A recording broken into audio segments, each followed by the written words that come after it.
Cool. Hi, I'm Nicole. I'm an MA student in geography and I'm affiliated with CRS.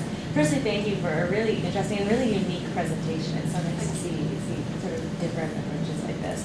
I was wondering if you could just clarify a little bit more for someone who doesn't know. You made a real distinction between participatory music and music therapy, Yes. and how this isn't music therapy and what music therapy would be. Yeah.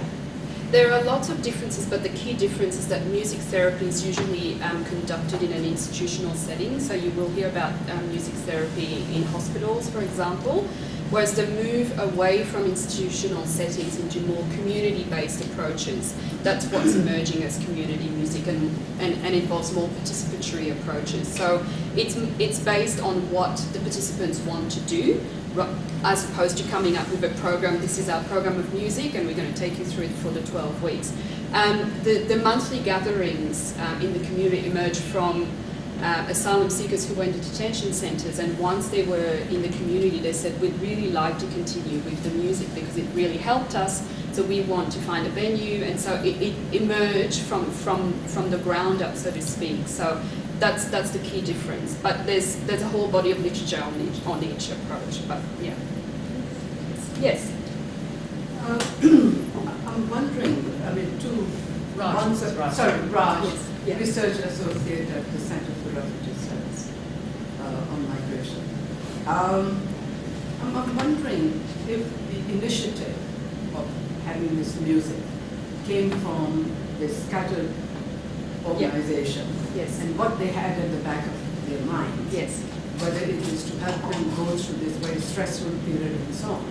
And my second question is, what sort of expectations does this raise in the minds and hearts of the detainees? Yeah. That perhaps they are being brought into a community, and perhaps there will be greater acceptance of their situation, and perhaps they will pull through, and their claims might just go through. Yeah.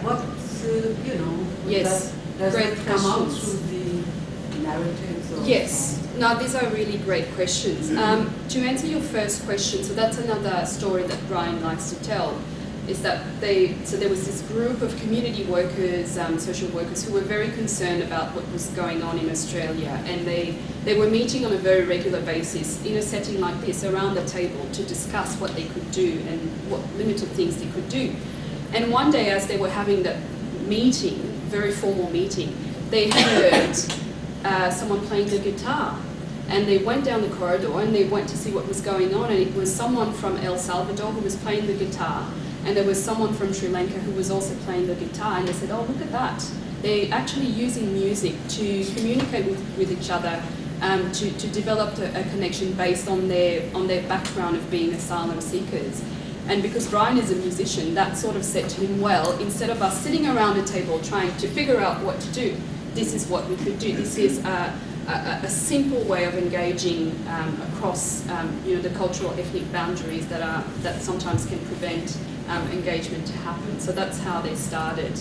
And then his phone call to the detention centre, and that's how it all. So he actually saw what it could do, and he decided that could be something they could try.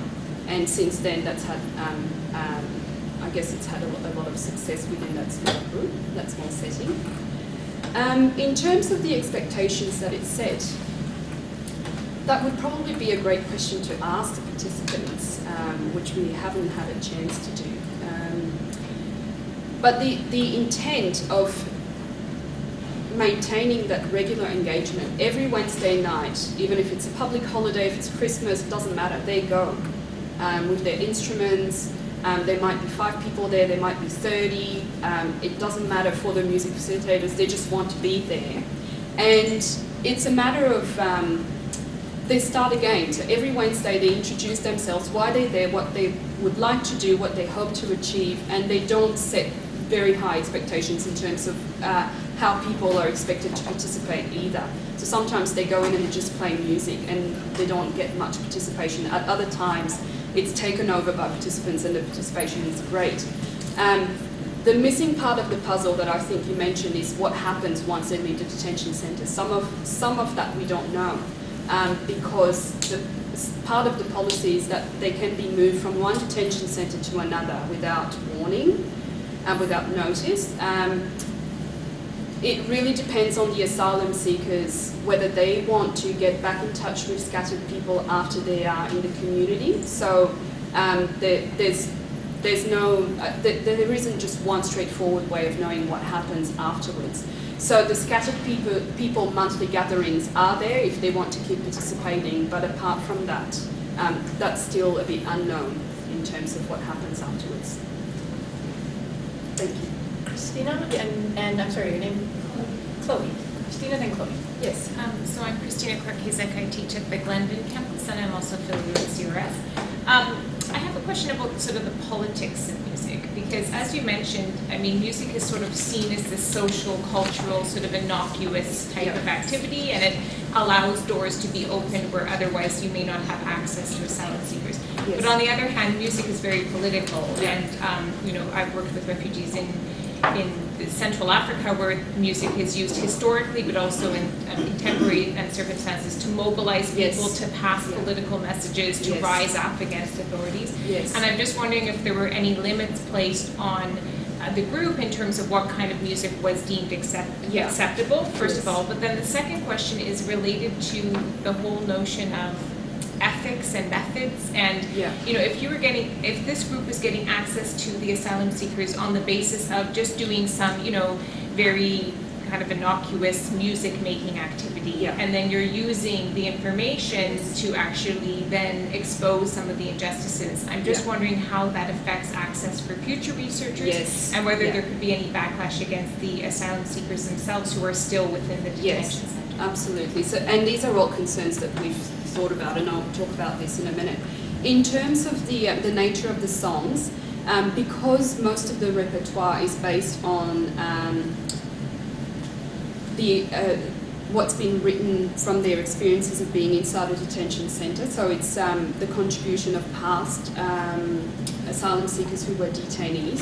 I think the only songs with a political message are the Western songs that I mentioned before, but none of the other songs have any other messages other than hope for the future, sometimes of feeling lonely, thinking about the hometown. So they're very, the nature of the songs is very much based on personal experiences. I haven't come across, and I don't think that it's happened that anyone has requested a song with a clear political message that could create tensions between factions. And the facilitators are very aware of some of the factions that can be present in the detention centre, and they would not encourage that. So it hasn't happened, as far as I know, that's become an issue. Can I just do a follow-up? I mean, I guess I didn't necessarily mean like politics with the big P, that which you've addressed, but also the sort of small p politics, and even related to the whole notion of agency, which you touched on briefly. Like, if it's empowering people to sort of stand up for themselves, I'm just wondering whether that could not create tensions within the detention center of them demanding certain rights or using it as a space, because this is what happened in Uganda. That's why I'm asking. So that they use the music club actually as a way for them to mobilize and then to demand things from authorities. I think maybe the main difference between the example you mentioned and BITA, Brisbane Immigration Transit Accommodation, is that the turnover of asylum seekers is very regular. Right. So it's not a group, so sometimes it is over a few weeks, but at the moment in particular, sometimes they could get there and see a different group every week. So there isn't really an opportunity for long-term agency to develop. The kind of relief that happens, or the sense of empowerment or agency, is very short term. Right. But that's an important point. And your other question was about the ethics of the process of this research project. We have to be extremely mindful about even how we disseminate those findings. The last thing we want to do is to compromise the relationship between Sweet Freedom and Serco, because that relationship is key to their mere presence in the detention centre. So we, and that's why I mentioned these are preliminary findings. We need to figure out now how we're going to, these are research outputs, but apart from that, we're more concerned about how that's going to be interpreted.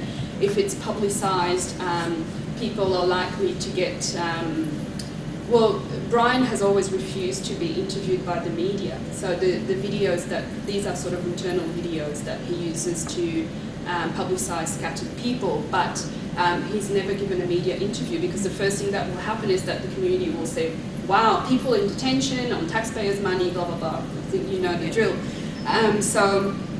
So we work very closely with him in terms of how we're going to keep developing that research project. So he's involved in every step of the way. So every time we've used the narratives for anything that's research related. So we've had, in addition to the ethics process at Griffith University, but we've always asked for his permission. If we used other facilitators' narratives, we've asked for their permission as well. It's a tricky one, and I don't have a definite answer to that one. I think we're still figuring it out. We do want to make sure that we disseminate some of those findings, but we need to be extremely careful, absolutely. And we're working on that. It's work in progress. Chloe. Yes, Chloe. Hi, I'm actually an exchange student from the University of Geneva in law school in Switzerland. Yes. I actually, that was your second question was my exact same question, so you just answered Great. it. But I have another one in terms of, in the narratives where there are differences between, significant differences between the participation of men and women in terms of gender. Yes. And were kids involved, or did they also were asked to participate, or in terms of maybe families as well that have been separated? I don't know. Yes. Yeah, there's a lot to say there. I guess the 2012 narratives, at that time, they were mostly men. So they were men who had families back home or in the country of exile, but the people who were detained were mainly men.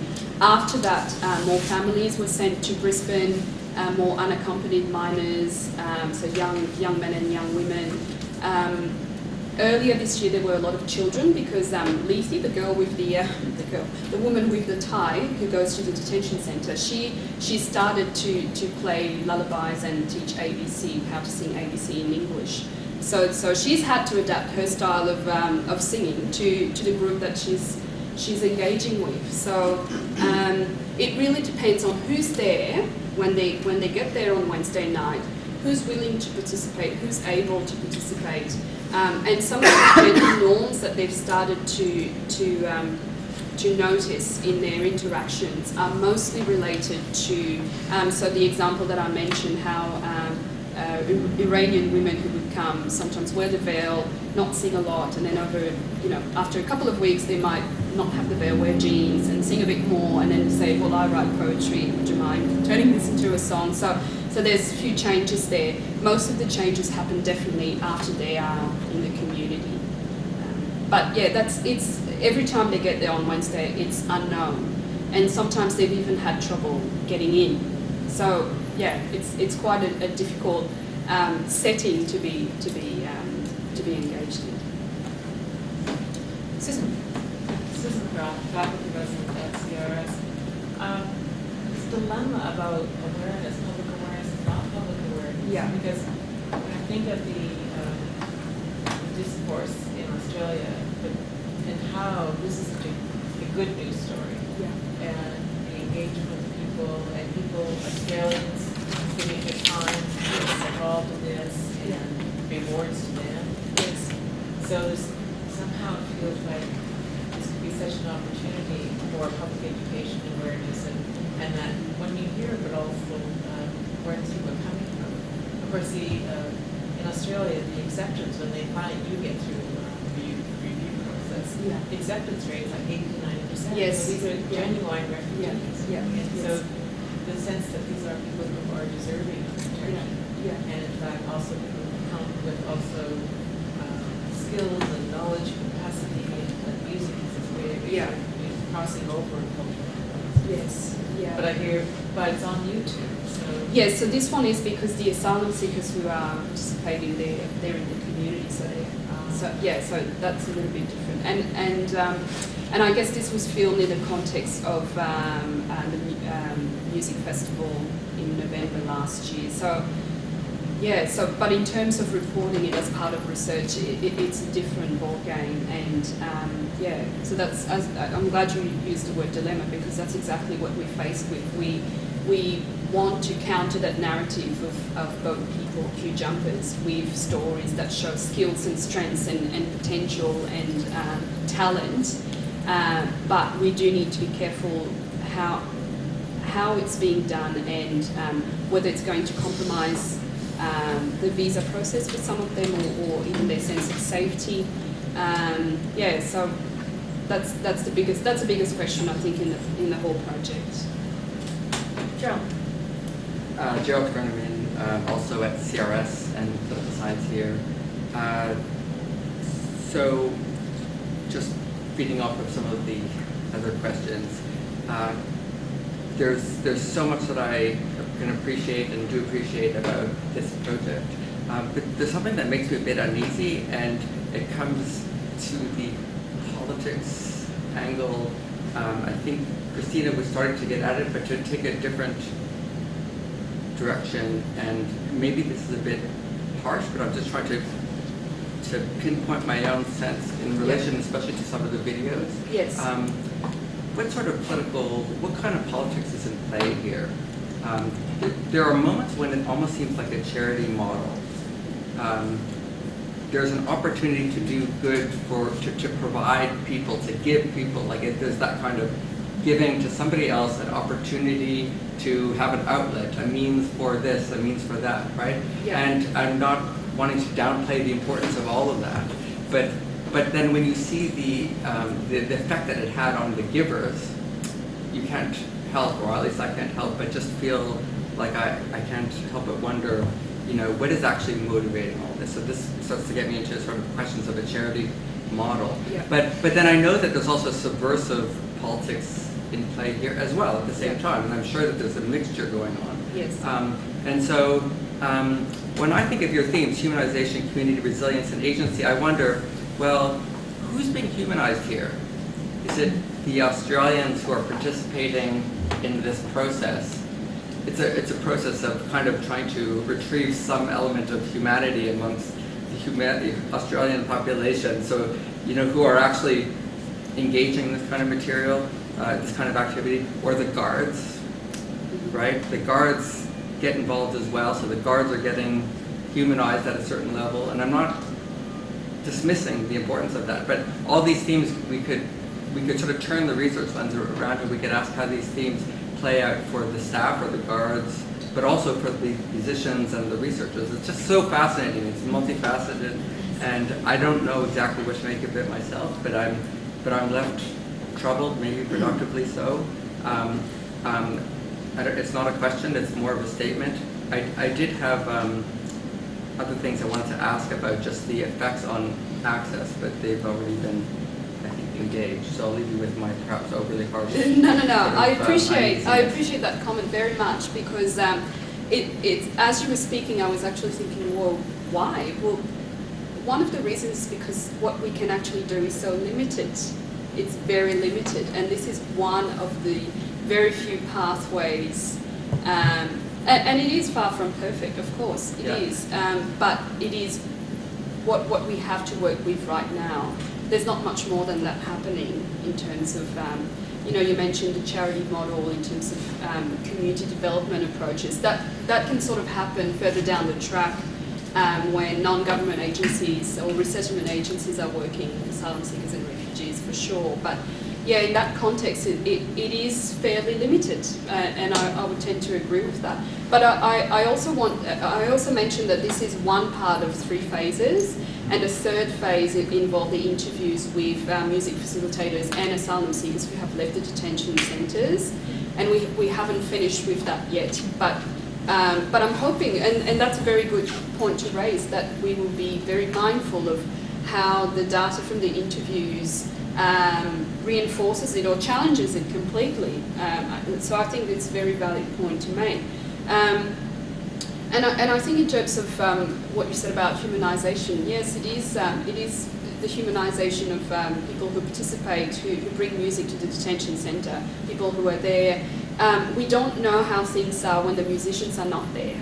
So that's an inference we can only make based on what the musicians see, if that makes sense. So it is limited, and we recognise that. You had another question about access? You know, the limits are inevitable, and I wasn't so much questioning the limits, but rather how one frames the whole thing. Yes, and yeah. the interpretation of it. Yes. And so some of the themes, it seems like, you know, agency, I'm not sure what the surprise is around agency. It's there always. Community is as well, but yeah, there's so much. Obviously, you're going through certain stages, and it's so interesting to see you Yes. grappling with ethics and politics, Yes. and Yeah. in a very tight, difficult to Yes. navigate terrain. So Yeah. Yeah. but you know, the framing that comes or plays out outside the detention center is interesting in itself. Yeah. One could, in an anthropological way, sort of Yeah. study the studiers, right? Yes. Study the researchers. And I think our key point with those preliminary findings was that, you know, when you think about a detention centre, there's not much inside the detention centre as a structure. Whereas our definitions of agency are sort of linked to structures in a community and opportunities and things like that are not present in a detention centre, if that makes sense. So even the sense of community when groups of asylum seekers are changing, you know, every 2-3 weeks, I guess that's why it was surprising to us, because we had all that information that we thought, we didn't think that these would be so prominent. Yeah, so, but I will take this back, because I think, you know, because we're in the process of analysing the 3 phases, I think that's a really huge emphasis we need to have on how we disseminate those findings and how we decide we're going to talk about the impact on health and well-being. Sure.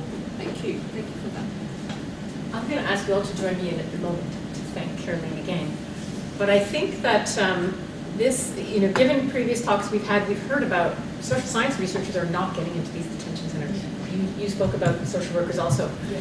We're researchers, no thanks, we don't want you here. And I think the only people getting in are the lawyers, and some of them are legal researchers on the side, so that's helpful. But you musicians are one of those groups, and whether it's a Trojan horse or whether it's a palliative to this extraordinary isolation, and I think, you know, just to reflect on, we've heard about Christmas Island, which is this huge detention center. Well, sorry, it's an island. On it is a huge detention center for 2,500 people. And there's an image I saw of a man digging his own grave, because for a visitor to take a 4-hour flight that costs over $1,000 to go and visit somebody, that's from Perth, not from Jakarta, is unlikely, impossible, too expensive.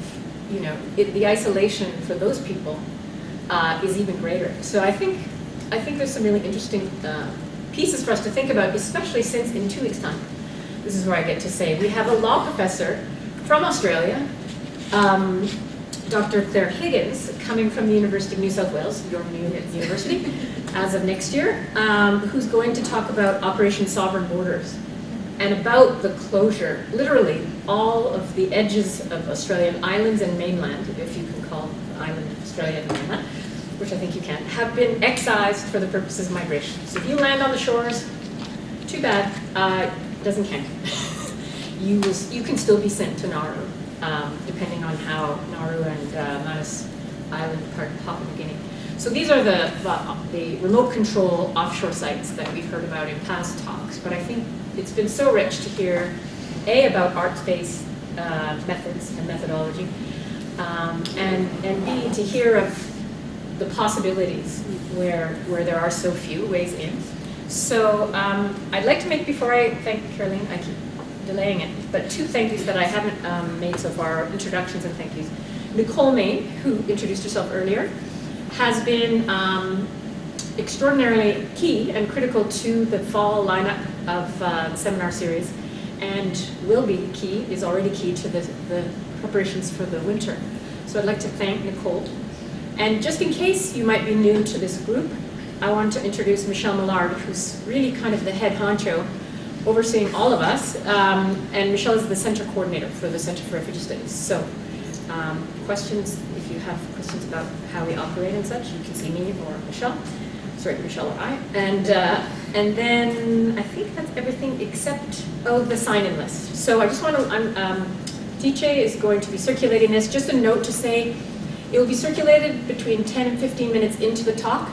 If you come in half an hour late, I'm sorry, but the talks are only 30 to 50 minutes. So we're, hopefully this is for the diploma and certificate participants whom we obviously want here for the talk. So thanks to everyone for coming today, but most of all, thank you to our guest and our visiting scholar here at CRS who will be leaving us in the next week, 10 days. Yes. 10 days.